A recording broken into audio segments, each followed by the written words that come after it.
Sunday मतलब fun day.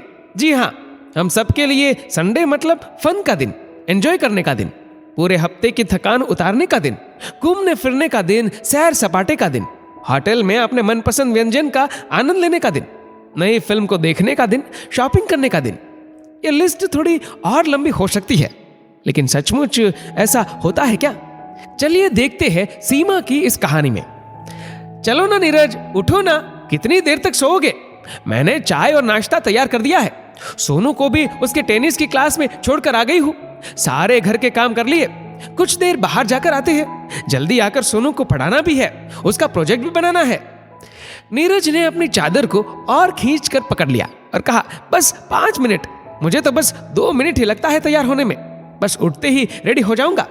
आज तो संडे है, नहीं नहाऊंगा तो भी चलेगा, प्रोजेक्ट भी हो जाएगा।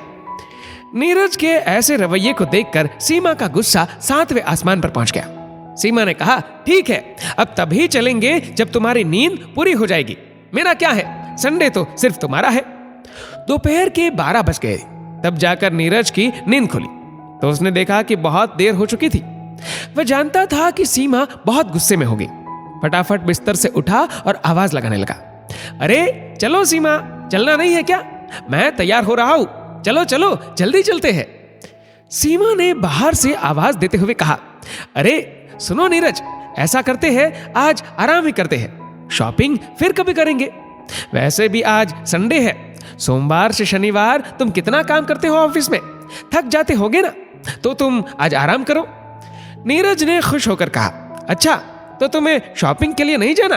ठीक है, तो तुम आज दाल बाटी, चूरमा और गट्टे की सब्जी बनाओ, मजा आ जाएगा।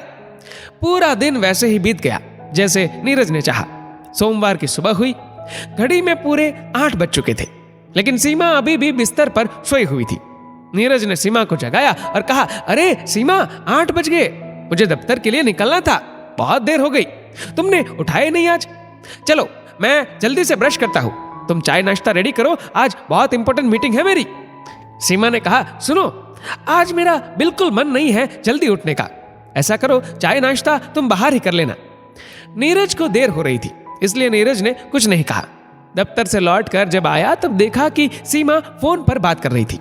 घर के काम भी कुछ ठीक से हुए नहीं थे और रसोई में भी रात के खाने की कोई तैयारी नहीं हुई थी। नीरज ने सीमा से पूछा, क्या बन रहा है आज खाने में?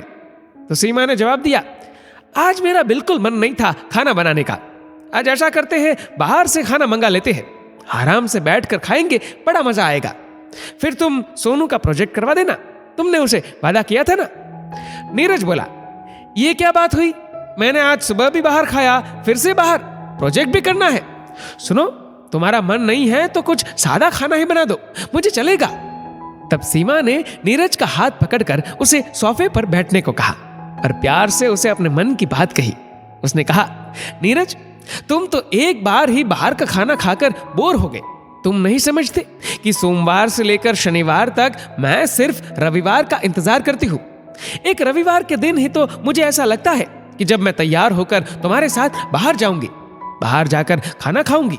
सोमवार से शनिवार तक घर पर रहते रहते ऊब जाती हूं मैं। संडे की परिभाषा तुम्हारे लिए अलग है और मेरे लिए अलग, लेकिन हर बार संडे को तुम अपनी तरह ही मनाना चाहते हो। फिर मेरे संडे का क्या होगा? क्या कभी कोई संडे औरतों के लिए भी बना है या नहीं? मेरे लिए तो संडे मंडे सब एक ही जैसा लगने लगता है।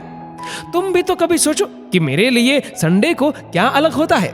मैं चाहती हूँ कि कुछ रविवार तुम अपनी तरह से मनाओ और कभी मुझे उसे मेरी तरह से एंजॉय करने का मौका दो, बेमन से नहीं बल्कि अपनी इच्छा से। नीरज ने अपनी पत्नी की बात समझी और उससे वादा किया कि संडे को सचमुच फंडे बनाने की कोशिश करेगा। आप भी बताइए, आपका रविवार कैसा होता है? दोस्तों, ये कहानी लिखी है पायल धाबलिया ने। आपके इस वीडियो के बारे में क्या राय है नीचे कमेंट करके जरूर बताएगा। और वीडियो अच्छा लगा हो तो इस वीडियो को लाइक करेगा, शेयर करेगा ज्यादा से ज्यादा लोगों तक। और ऐसे ही और भी इंस्पिरेशनल वीडियोस के लिए सब्सक्राइब करें हमारे यूट्यूब चैनल को और फेसबुक पर फॉलो करें हमारे पेज को। धन्यवाद।